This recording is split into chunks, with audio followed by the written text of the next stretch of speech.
ना आकाश में, न मैं अंदर मरूं ना मैं।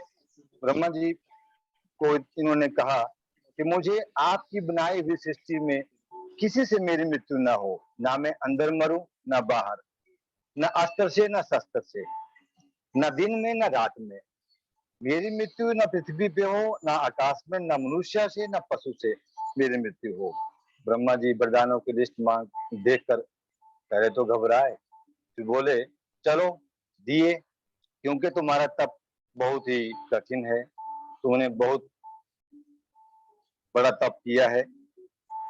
पर भाई ये जो लिस्ट है वरदानों की, ये तो पार्टियों का घोषणा पत्र जैसा है, फिर भी तुम्हें देता हूँ। और ब्रह्मा जी वरदान देकर अदृश्य हो गए। हिरण्यकशिपु वरदान पाकर मदान होकर दसों दिशाओं को विजित कर बैठा। विजय प्राप्त करके मनुष्य, असुर, देवता सभी को अपने बस में कर लिया, संपूर्ण प्रकृति को अपने बस में कर लिया। और इस तरह से इंद्र से झाड़ू मरवाने लगा, वरुण से पानी भरवाने लगा, ब्रह्मा से वेद मंत्रोच्चारण करवाने लगा, और ऋतुओं से मन चाहे फल प्राप्त करवाने लगा। इस तरह से इस कठोर शासन को देख देवता लोग डर गए और भगवान की शरण में गए। तो नारायण जी बोले यदा देवेषु वेदेषु गोषु विप्रेषु साधुषु धर्मे मयि च विद्वेषः सावासु विनश्यति। ये देवताओं, जब कोई देवता ये वेद, गाय, ब्राह्मण, साधु, धर्म और मुझसे द्वेष करता है तो उसका पतन शीघ्र हो जाता है। शैलाद, अनुलाद, हलाद और प्रहलाद, इनके 4 पुत्र थे। प्रहलाद सबसे छोटे थे, परंतु ब्रह्मण्य संपन्ना सत्यम संधो जितेंद्रिय।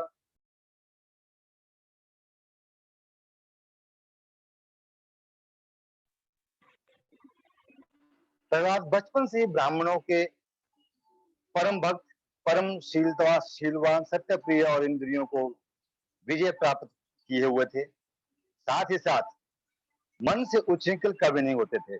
सांसारिक व्यसनों में इनकी रुचि बिल्कुल भी नहीं थी।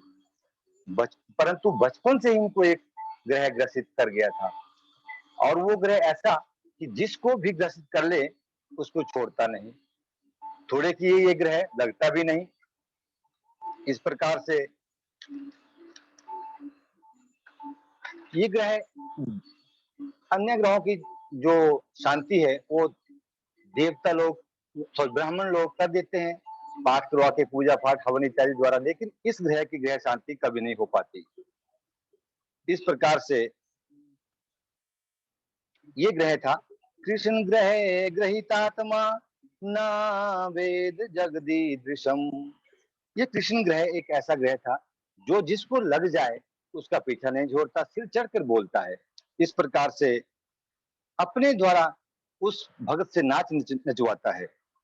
साथ ही साथ इसके लक्षण क्या है? कभू के हंस उठ नृत्य करे, रोवन फिर लागे। प्रभुदत्त ब्रह्मचारी जी ने चप्पो में उसका वर्णन किया है प्रेम रक्षणा भक्ति के माध्यम से। भगवान कृष्ण से उनका नैसर्गिक स्वाभाविक प्रेम था। खेल कूद की सामग्री को त्याग कर प्रहलाद बचपन से ही एकांत में रहते, भजन करते, संकीर्तन करते, कभी रोते, कभी हंसते, तो कभी आनंदित हो जाते। एक बार जब थोड़े बड़े हुए तो इन्हें पढ़ने के लिए हिरण्यकशिपु पिताजी ने गुरुकुल में भेज दिया, और गुरुकुल भी हिरण्यकशिपु का था, और उसका नाम था राजसी गुरुकुल विद्यालय या राजसी विद्यालय, जहां पर अन्य दैत्य पुत्रों के साथ प्रहलाद भी शिक्षा अर्जन करने लगा। कुछ समय बाद हिरण्यकशिपु को बेटे से मिलने की इच्छा हुई तो वो गुरुकुल जा बैठे। गुरुकुल में पधारे, उसके पश्चात प्रहलाद ने देखते ही, पिताजी को देखते ही प्रणाम किया दंडवत। तो बड़े प्यार से प्रहलाद के गले मिले और पूछा, बेटा अब तक तूने कितने पाठ पढ़े, कैसी पढ़ाई चल रही है? तो प्रहलाद जी बोले, पिताजी बोला अब तक हमने एक पाठ पढ़ा है और उसकी बहुत अच्छी पढ़ाई की है। पिताजी बोले तो बेटा सुनाओ। तत्साधु मन्ये सुरवर देहिनाम सदा समुद्विग्न धियां वस्त्र गृहात् हित्वा तं पातं गृहमन्दकूपं वनं गतो यत् प्रेमाश्रेत। ये घर गृहस्थी का चक्र अंधकुआं में गिरने जैसा है। एक बार जो इसमें गिर गया जन्म जन्मांतर तक वो इससे बाहर नहीं निकल पाता। इसलिए पिताजी बुद्धिमान वही प्राणी है। वनम गतो यत् ध्रीमाश्रेत, वन में जाकर हरि का आश्रय ले लें और यही जीवन का सार है, यही जीवन का तत्व है। वन में कहाँ जाए, वन तो रहे नहीं। वनम वृंदावनम आगतः श्री हरिम श्री कृष्णम आश्रयेत। वन में जाकर श्री कन्हैया श्री कृष्ण जी की शरण में जाएं, यही जीवन का परम तत्व है। बात तो सही कही, शास्त्र सम्मत कही, पर स्वभाव से ठहरा दैत्य, जो नहीं मानता था भगवान को और बस पड़ा गुरुपुत्रों पर।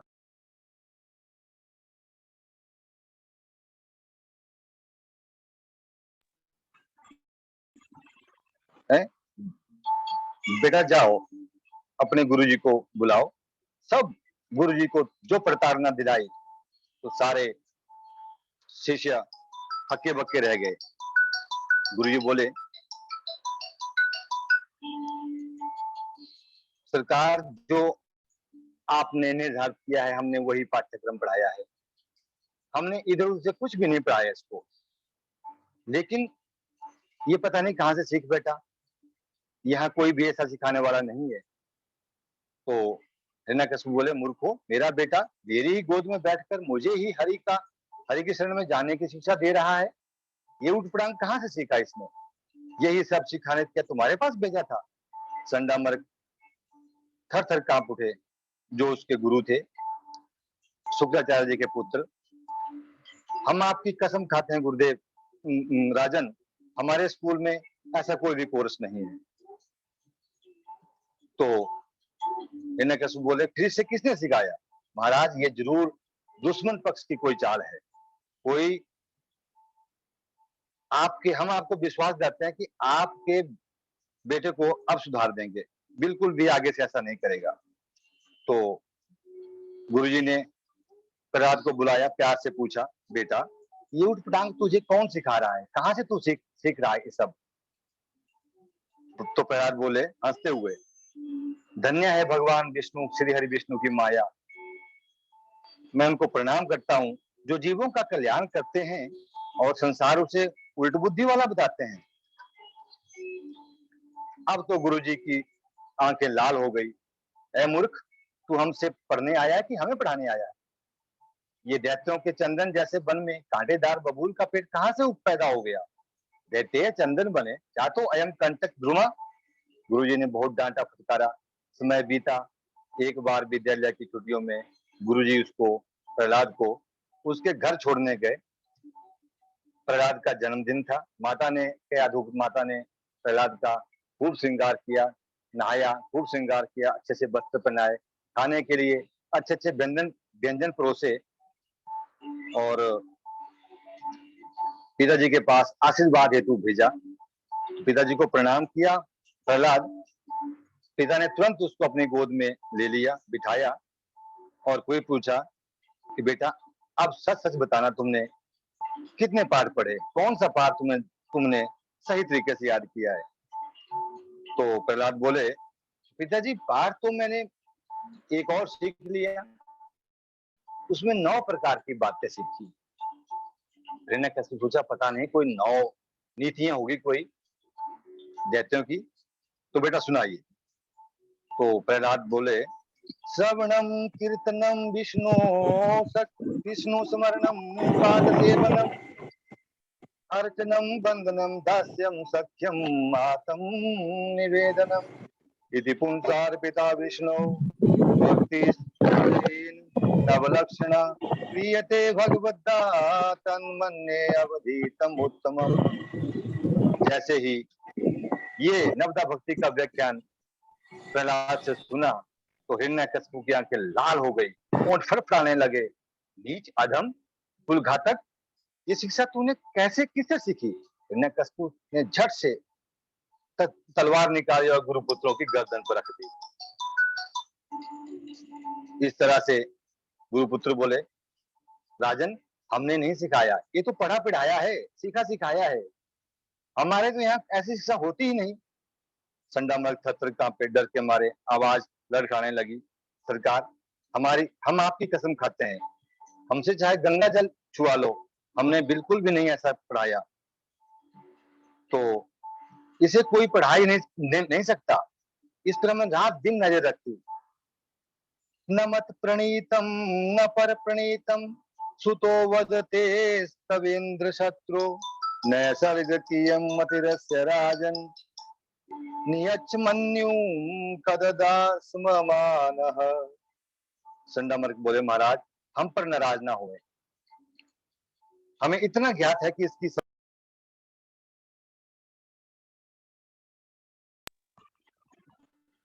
कहां से ये सीखा। सरकार को त्यागे, ठंडे दिमाग से सोचिए, इसकी मति ऐसी कैसे हो गई। सम्राट ने अब पुत्र जी से पूछ लिया, प्रहलाद, सच सच बताना, तुम्हारा दिमाग किसने खराब किया? कौन है जो तुम्हें उल जुलूल सिखाता है? प्रहलाद बोले, पिताश्री, जब तक प्राणी महापुरुष की चरण धूलि में नहाता है, तब तक उसकी बुद्धि नहीं नहाता, तब तक उसकी बुद्धि अपने या किसी के समझाने पर भी भगवान के चरणों में नहीं लगती। जैसे हिरण्यकशिपु ने बेटे के मुख से भगवान नाम का शब्द सुना, तुरंत गोदी से फेंक बाहर किया, तो दैत्यों से कहा, जाओ इस अधम कुल घातक को अभी मृत्यु के मुख में डालो। जिस अंग में कैंसर जैसा ऐसा भयानक रोग लग जाए, उसे कटवा देना ही चाहिए। छिंद्यात तदंगम यदुतात्मनोहितम शेष सुखम जीवति यद विवर्जनात्। यदि अपना पुत्र ही अहित कर बैठे करने लगे तो रोग के समान वह पुत्र भी शत्रु के समान है। यह मेरा अहित करने वाला है, इसलिए किसी भी तरह इसका अंत कर डालो। और इस तरह से अब ये विश्वास योग्य नहीं है। प्रहलाद पर राज आज्ञा से अनेक दैत्य टूट पड़े। प्रहलाद को मारने की अनेक उपाय किए, अस्त्रों शस्त्रों से छिदवाया, पहाड़ से गिरवाया, जल में डुबाया, हाथी के पैरों तले कुचलवाया, विषपान करवाया, जहरीले सांपों से डसवाया, कारागार में भूखा प्यासा रखवाया, बुआ होलिका से जलवाया, पर फिर भी नहीं जल पाया। अब हिरण्यकशिपु घोर चिंता में पड़ गया। मैंने इसे नहीं मारा तो यह कभी भी मेरी मृत्यु का कारण बन सकता है। कहीं ऐसा तो नहीं कि किसी विष्णु के गुप्तचर के साथ मिलकर मेरे विरुद्ध कोई षड्यंत्र रच रहा हो। इतने में संडामर्क जी आन पधारे। अरे महाराज, आप अपने छोटे बेटे बालक को लेकर इतने परेशान क्यों हो रहे हैं? आपके क्रोध से सारी सृष्टि कांप उठती है। सरकार, हमें एक मौका दे दें। वे प्रहलाद को जाओ, प्रहलाद को ले जाओ, गुरुओं के पास भेज दिया। पकड़कर गुरुजी ले गए, खूब डांटा फटकारा। एक दिन गुरुजी किसी कार्य से बाहर गए थे, तो प्रहलाद ने सभी शिष्यों को, अन्य सहपाठियों को अपने साथ बिठाया और उन्हें एक नया खेल खेलने के लिए पूछा। साथी मान गए और खेल का नाम था छुपन छुपाई। तो साथी बोले, भाई प्रहलाद, ये तो हमने खेला है, पहले खेला है। तो प्रहलाद बोले, भाई कितना पुराना है, कब आपने खेला, कहां से सीखा? अब भाई हमें नहीं मालूम प्रहलाद कब से शुरू हुआ। तो लो सुनिए फिर। आत्मा और परमात्मा दोनों मित्र हैं, शाश्वत हैं, कभी मरते नहीं। एक बार दोनों बोले, आज हम छुपन छुपाई खेलते हैं। परमात्मा बोले, पहले तुम छुपो, बाद में हम छुपेंगे। सभी जीव प्रलय में परमात्मा के पेट में छुप गए, विलीन हो गए। परमात्मा ने जब सृष्टि का शुभारंभ किया, संचार किया, तो उनके प्रत्येक जीव को उनके कर्मानुसार इस जगत में ढूंढ निकाला। अब इसी संसार के प्रत्येक कण कण में हम छुपे हैं। अब तुम्हारी बारी है भाई, हमें तुम ढूंढो। उस दिन तुम्हारा खेल खत्म हो जाएगा जब तुम हमें ढूंढ निकालोगे इस संसार में। अगर नहीं ढूंढ पाए तो बार बार जन्म, बार बार मरण का खेल चलता ही रहेगा। इसलिए मित्रों, जीवन कितना भी बड़ा हो, आयु कितनी भी दीर्घ हो, लंबी खिंच जाए, कभी भी आराम या फुर्सत से नहीं बैठना चाहिए और भगवान का भजन करना चाहिए। उतने को एक मित्र ने पूछा, प्रहलाद तू ऐसी बातें कहाँ से सीखता है? गुरुदेव ने कभी नहीं सिखाई, फिर तूने कहाँ से सीखी? तो प्रहलाद बोले, मित्रों मेरी ये बातें मन गढ़ंत नहीं है, ऐसी वैसी नहीं है। मैंने ये बातें माँ पहले मेरी माँ के क्यादों को ब्रह्म ऋषि नारद जी ने सिखाई। तब मैं माँ के गर्भस्थ था, मैंने वहां सुन ली, सारे उपदेश वहां सुने, वहां सीखे। प्रहलाद के सहपाठी भौचक्के हो गए और बोले, भाई तभी ये तो सीखा सिखाया पढ़ा पढ़ाया है, इसे कोई नहीं पढ़ा सकता। इस प्रकार से प्रहलाद शिष्य बोले कि प्रहलाद हमें मन करता है कि तेरे साथ भजन कीर्तन करें। तो प्रहलाद ने बोला, तो भाई मना किसने किया है, चलो करते हैं। शिष्य बोले, प्रहलाद ये बात एक है, हमें तेरे पिता से डर लगता है। प्रहलाद बोले, मेरे पिता से डरते हो और संसार को बनाने वाले, सृष्टि रचाने वाले, सृष्टि का सृजन संहार करने वाले उस परम पिता से नहीं डरते? देखो मित्रों, देवासुरो मनुष्यो वा यक्षो गंधर्वेव च भजन मुकुंद चरण स्वस्तिमान स्याद् यथा वयम। मैं भी दैत्य पुत्र हूँ, पर चाहे कोई देवता हो, असुर हो, मनुष्य हो, यक्ष हो, गंधर्व हो, किन्नर हो, कैसा भी हो, जैसे प्रभु ने मुझे दैत्य कुल में उत्पन्न किया और अपना अनुग्रह मुझ पर बरसाया, ऐसे ही भगवान का जो भजन करते हैं, हरि को भजे सो हरि का होई, यह भगवान का हो जाता है। भगवान उसकी स्वयं रक्षा करते हैं। सहपाठियों के मन को प्रहलाद की बात जच गई और सभी प्रहलाद के साथ जोर से धूम धड़ाके से कीर्तन करने लगे। अब कीर्तन जब की तो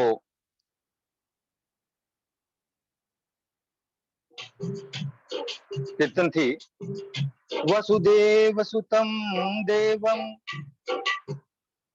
कंस चाणूरमर्दनम देवकी परमानंदम कृष्णं वंदे जगत गुरु।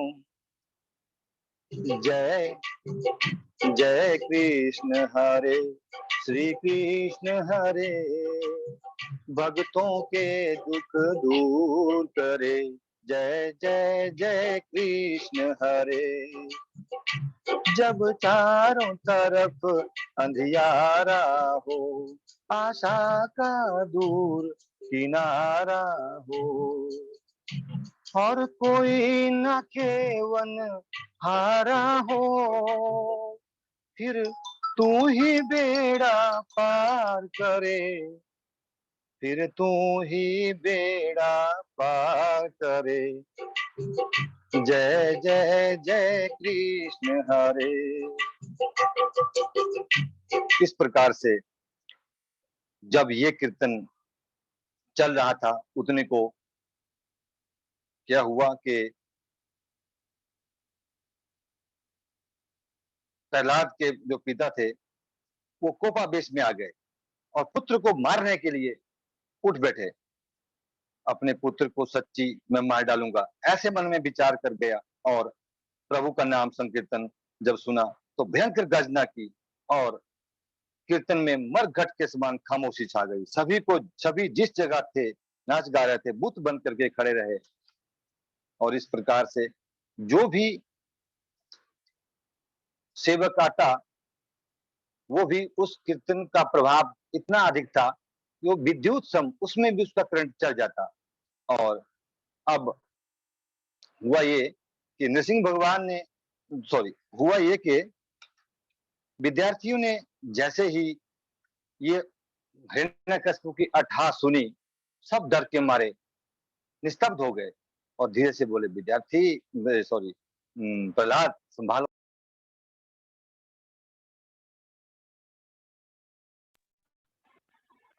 जो प्रहलाद को हिरण्यकश्यप ने गाली गलौज किया, हे दुर्विनीत मंदात्मन कुल भेद कराधम तस्यमे अभित बन मूढ़ शासनम किम बलोतज्ञता। अरे दुर्विनीत कुलभेद कराधम, कुलभेदी नराधम राज, आज तुझे मैं मेरे कोर से कोई नहीं बचा सकता, आज तुझे मैं जीवित छोड़ूंगा ही नहीं। पर तू ये बता कि किसके बल से तू मेरे विरुद्ध ये काम कर रहा है, किसके बल पर तू मुझे चुनौती दे रहा है।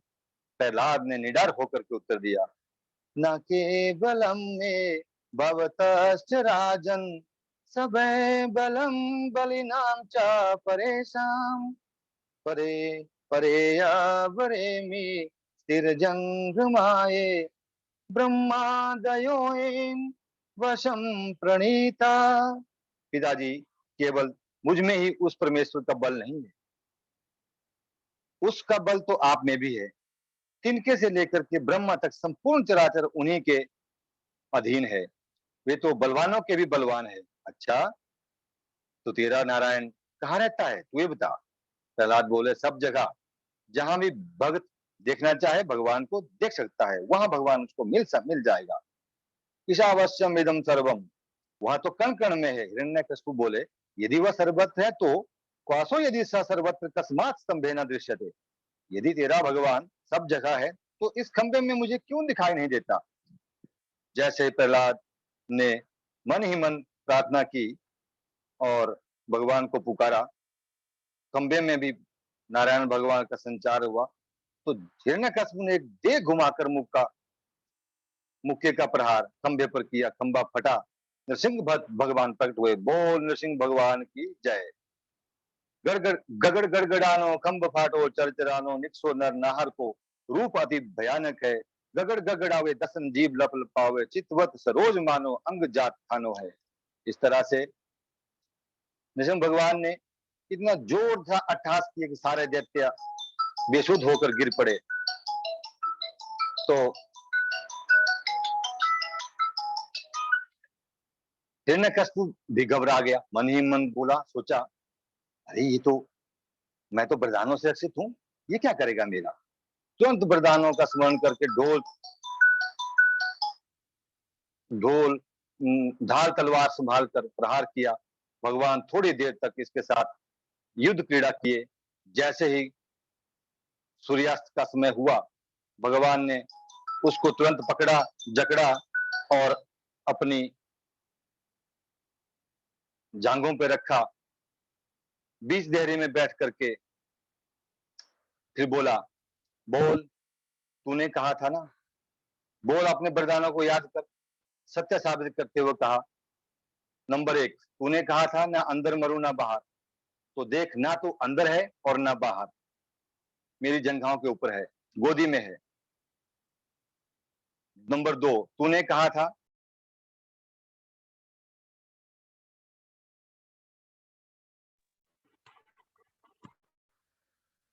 ना तो पृथ्वी में है ना आकाश में।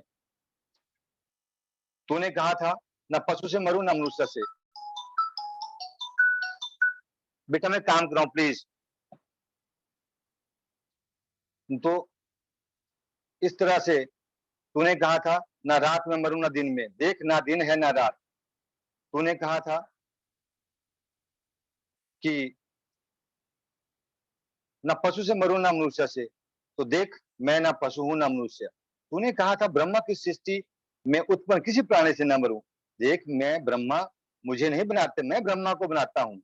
और तूने कहा था ना अस्त्र से मरू ना शस्त्र से। इस तरह से देख, मेरे पास ना अस्त्र है ना शस्त्र, नखाग्र भाग से मैं तेरा उदर विदीर्ण कर दूंगा। और हुआ वैसे ही। भगवान ने हिरण्यकश्यप का उदर अपने नखाग्र भाग से विदीर्ण किया, आंतें निकाली और गले में धारण कर ली उनकी माला बना करके। अब भगवान कहलाए अंतरमाली। बोल अंतरमाली भगवान की जय। असुर मारा गया, देवता बेचारे पास आने से घबराने लगे। अब कौन जाए नृसिंह भगवान के पास। इस तरह से भगवान का भयानक रूप देखकर दूर से ही देवता सारे दंडवत प्रणाम करते हुए एक ही श्लोक में स्तुति करते हुए जाने लगे। तब सभी ने प्लान बनाया कि अब केवल एक ही ऐसा है, माता लक्ष्मी, जो श्री नृसिंह श्री हरि जी की को शांत कर सकती है। अतः इन्हें समझाया और आरती उतारने के लिए भेजा। पर जैसे ही थाली से जाकर लक्ष्मी माता नरसिंह भगवान जी के पास पहुंची, चरणों से लेकर मुख तक आरती उतारना शुरू किया और मुखमंडल तक जैसे ही आरती का थाल पहुंचा, जोरदार धमाकेदार गर्जना हुई नृसिंह भगवान ने की और दैया मैया करती हुई लक्ष्मी माँ दूर जाकर खड़ी हुई, बोली, अपने पति देव जी को मैंने ऐसे विभत्स रूप में पहले कभी नहीं देखा। ये तो शांताकारम भुजंग सैनम थे, ये क्रांतिकारक कैसे बन गए। और अंत में ब्रह्मा जी ने प्रहलाद से कहा, बेटा तेरे कारण ही भगवान श्री हरि विष्णु ने नृसिंह अवतार लिया है। अब तू ही है एक जो इनके क्रोध को शांत कर सकता है। तत्क्षण खड़े होकर के दोनों खड़े होकर के प्रहलाद ने दंडवत प्रणाम किया साष्टांग और अपनी दोनों भुजाओं से भगवान ने प्रहलाद को गोदी में बिठाया। भगवान का स्पर्श पाकर के बालक में श्रेष्ठ गुणों का प्रादुर्भाव हुआ। प्रहलाद बोला, हे प्रभु, ब्रह्मादि सारे देवता, ऋषि मुनि सिद्ध आदि सब आपको प्रसन्न नहीं कर सके, भला मैं कैसे करूं, मैं तो दैत्य कुल में उत्पन्न एक बालक, अबोध बालक हूं। है इस तरह से प्रहलाद ने 42 बसंत तिलिका छंदों में भगवान की स्तुति की, दिव्य स्तुति की और नृसिंह प्रभु प्रहलाद को सूंघ करके बार बार सिर हिलाते हैं, कपोलों को अपनी जीभा से चाटते हैं, जैसे कि नवजात बछड़े को गौ माता चाटती है। इस तरह से उमड़ा भगवान जी का प्रेम, वात्सल्य प्रेम प्रहलाद के प्रति। भगवान हाथ जोड़ कर कहते हैं, हे प्रहलाद, मुझे आने में भी विलंब हुआ, अब तक के इतिहास में ये पहली घटना है। भक्तों को ही भगवान ने क्षमा मांगते देखा है, पर ये पहला अवसर जब भगवान भक्त से क्षमा मांगने आए हुए हैं। क्वेदम वपु वाच वयसु कुमार में तत् क्वेता प्रमत्कृत दारुण यातनास्ते आलोचितम विषय में कद भूत पूर्वम क्षंतव्यमं यदि में समय विलंबा। इस प्रकार से नृसिंह भगवान बोले, बोले प्रभु प्यारे, कोमल तुम्हारे अंग, हाय असुरन शस्त्र मारे, मम नाम गुण गाने में, गिर से गिरायो पुनि जल में डुबोयो, हाय अग्नि में जलायो, कसर राखी ना सताने में। इस प्रकार से नृसिंह भगवान की आंखों से अश्रुपात होने लगा और प्रभु ने कहा, प्रहलाद बेटा वर मांगो। तो प्रहलाद जी बोले कि भगवान वर कैसा, यस्य आशीष आसस्ते ना सह भृत्य सवय वणिका। यदि मैं वर मांग लूं तो सेवक सेवा के बदले में कुछ मांगे, ये सेवक नहीं व्यापारी होता है प्रभु। प्रहलाद बोले, यदि आप मांगने से ही प्रसन्न होते हैं तो प्रभु मुझे एक वर दीजिए। बोला, पुत्र मांगो। तो प्रहलाद बोले कि मेरे जीवन में कभी मांगने की इच्छा ही उत्पन्न ना हो। वाह पुत्र, तू तो निष्काम है, ऐसा तेरे जैसा ऐसा भक्त होना दुर्लभ है, पर तू मांग नहीं सकता और मैं दिए बिना रह नहीं सकता। इस प्रकार से जाओ, एक मनवंतर तक अर्थात 36,000 वर्षों तक राज्य करो और शुभ अशुभ कर्मों को भोग करके तदुपरांत मेरे पार्षद बनो। राज बोले, प्रभु यदि राज्याभिषेक आप कर ही रहे हो तो एक वर मुझे अवश्य दीजिए। पुत्र मांगो। प्रभु मेरे पिता जो मरे पड़े हैं उनकी सदगति हो, उनका कल्याण हो। तो बोले बस चलो ऐसा ही होगा, तथास्तु। प्रभु जी ने प्रसन्नता पूर्वक कहा, पुत्र प्रहलाद, जिस कुल में तेरे जैसा भगत भागवत भगत उत्पन्न हो, उस कुल की 21 पीढ़ियां तर जाती है, 10 पीछे की, 10 आगे की और एक स्वयं तुम्हारी। और ब्रह्मा जी को डांटते हुए प्रभु बोले, खबरदार ब्रह्मा जी, आज के बाद दैत्यों को ऐसा वरदान दिया तो खबरदार। अहिनाम अमृतम यथा, सर्पों को अमृत पिलाते हो। ब्रह्मा जी ने कान पकड़कर बोला, प्रभु अब ऐसी गलती फिर कभी नहीं करूंगा। और प्रहलाद को आशीर्वाद देकर के नारायण श्री हरि अंतर ध्यान हो गए। तो श्री सुखदेव जी ने कहा, ऋषित अब कहो, क्या भगवान समदर्शी है या नहीं, या पक्षपाती? यदि दैत्य कुल का नाश करते तो प्रहलाद पर अनुग्रह वर्षा नहीं कर पाते। इस प्रकार भगवान समदर्शी ही हैं। जो जिस भाव से प्रभु को भजता है, ध्यान करता है, नाम संकीर्तन प्रभु का करता है, प्रभु उसी भाव से उसको स्वीकार करते हैं। चाहे वो दैत्य, चाहे वो दुष्टता भाव से भगवान को ध्यावे, तो भगवान दुष्ट बन करके, शत्रु बन करके उसके सामने प्रकट हो जाते हैं। अगर भक्ति करके भगत मित्र बन करके पुकारें तो मित्र बन करके सामने प्रकट होते हैं। इस प्रकार से प्रभु ने कहा, तो जो दिन रात पिता की सेवा करे, आज्ञा माने, उस पुत्र के प्रति पिता का विशेष लगाव होता है। पिता का ऐसे ही हम सभी परम पिता परमेश्वर श्री कृष्ण जी के की संतानें हैं, परंतु जो रात दिन प्रभु का नाम स्वयं को समर्पित करते हैं, उस पर भगवान विशेष कृपा दृष्टि बरसाते हैं, जैसे प्रहलाद पर श्री हरि विष्णु जी ने की बरसाई। बोलो श्री हरि विष्णु भगवान की जय। गुरुदेव जी प्रणाम। चलिए, बहुत सुंदर।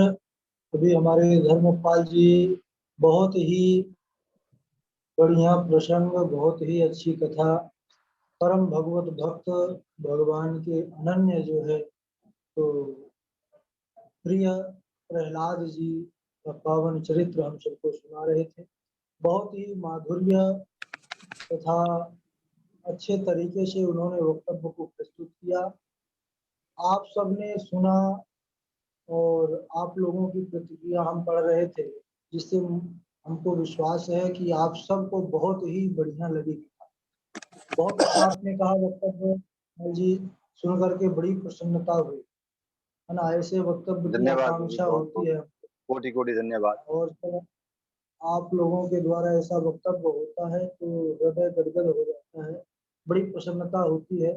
चलिए, ऐसा ही भाव, ऐसी ही तैयारी के साथ चरित्रों पर आपका ऐसा ही परिश्रम प्रत्येक चरित्र पर हो, यही हम जो है चाहेंगे, है ना। भगवत कृपा हमेशा बनी रहे। बिहारी लाल तथा किशोरी जी अपना वरद हस्त सदैव आपके ऊपर बनाए रखें। उत्तरोत्तर कथा के ज्ञान में वृद्धि को आप प्राप्त करते रहे, यही हमारे तरफ से शुभाशीष है, शुभकामना, मंगल कामना। बहुत बहुत साधुवाद आपको, बहुत अच्छा वक्तव्य रहा। धन्यवाद गुरु जी, बहुत बहुत।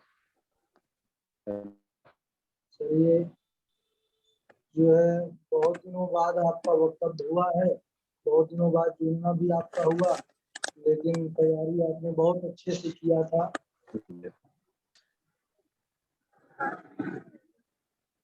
धन्यवाद, कोटि कोटि धन्यवाद गुरु जी।